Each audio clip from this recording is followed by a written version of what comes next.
Nous avons l'usage de lire l'histoire de Ruth à l'occasion de la fête de Shavuot, où nous célébrons le don de la Torah, car explique la Boudraham, ce récit se déroule à l'époque des moissons, à l'instar de Shavuot, dont l'un des noms est justement Chag HaKatzir, la fête des moissons. En effet, les trois fêtes de pèlerinage sont étroitement liées aux saisons. Pessar fait rimer le printemps avec la liberté, Sukkot, la fête des cabanes, met au diapason l'automne avec ce besoin de se protéger des premières intempéries à l'ombre de la soukha, la cabane divine, et enfin Shavuot associe le début de l'été avec ce devoir de moissonner les céréales comme les enseignements de la Torah offerts en ce jour sacré. Mais en s'inspirant du Chiddushei Harim, premier rabbi de Gour, il est possible de donner un autre sens à la lecture de Ruth. Le Talmud raconte que lorsque le futur roi David s'est avancé pour défier le terrifiant Goliath, le souverain au pouvoir, le roi Shaoul, a remarqué l'ère royale de David et s'est inquiété pour son trône devant un dauphin tel que David. Et son conseiller Doeg l'a alors assuré et lui a dit: non, Shaoul, jamais David ne pourra te succéder, puisque l'une de ses arrière-grand-mères est Ruth la Moabite, qui s'est convertie au judaïsme. Or, la Torah stipule clairement qu'on ne peut accepter de prosélyte de Moab, car il manque de cœur, vertu essentielle d'un juif. La preuve, ajoute la Torah, lorsque vous, enfants d'Israël, avec vos femmes, vos enfants et vos vieillards, étiez en chemin vers la terre d'Israël, les habitants de Moab, qui sont pourtant vos cousins, puisque descendants de Lot, le frère de Sarah, votre matriarche, ne vous ont offert ni pain ni eau. Son arrière-petit-fils David n'est pas seulement indigne d'être roi, il n'est même pas considéré comme juif aux yeux de la halacha, la loi juive, a conclu Doeg. C'est alors qu'Avner, le chef d'état-major de Shaoul, s'est levé et a contredit Doeg. Tu te trompes, Doeg, lui dit Avner, car si une lecture littérale de la Torah interdit d'accepter la conversion de tous les Moavim, cependant, il existe aussi la loi orale qui explique et éclaire le texte et lui donne son véritable sens. Ainsi nos sages rapportent que l'Éternel a expliqué oralement à Moshe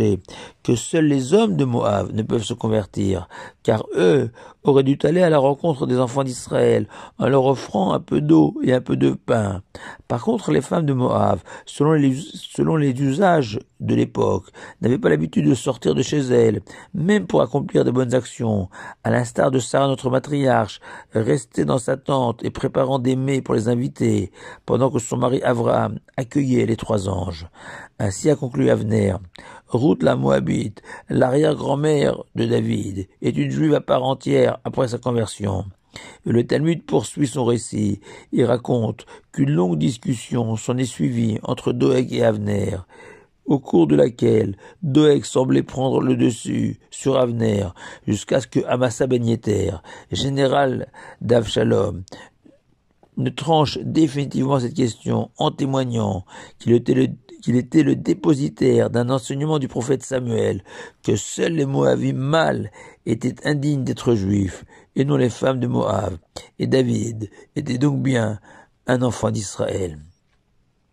Cette longue description de cette joute oratoire dantesque entre Doeg et Avner vient souligner à la fois l'importance fondamentale de la loi orale, mais aussi sa grande complexité, et que la loi écrite seule est une série de messages codés dont seule la Torah orale donne les clés,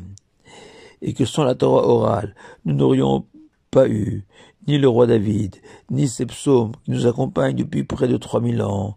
ni le roi Salomon son fils, ni le Mashiach, le Messie descendant de David. Et c'est pour rappeler cette idée que nous lisons aussi l'histoire de Ruth à Shavuot. Et je ne résiste pas au plaisir d'exhiber une perle de la Torah orale, toujours au sujet de Ruth.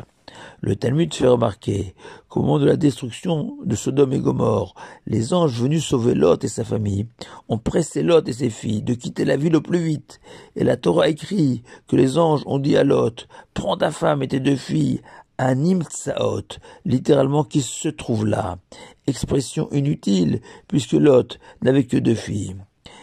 Et le Talmud, quintessence de la loi orale, révèle que ce mot Anim Tsaot prendra tout son sens lorsque plusieurs centaines d'années après cet épisode, le roi David écrira dans le psaume 89 que Dieu proclame « J'ai trouvé David, mon serviteur, et je l'ai oint ».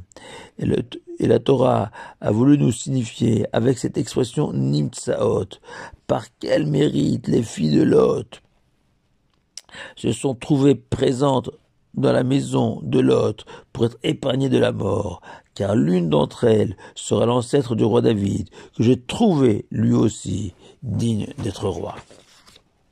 Le premier jour de Shavuot, les sages ont institué de lire les 10 commandements, fondements de la Torah, dans toutes les synagogues du monde. Les écouter, c'est déjà très bien, mais les comprendre grâce à la loi orale, c'est encore mieux.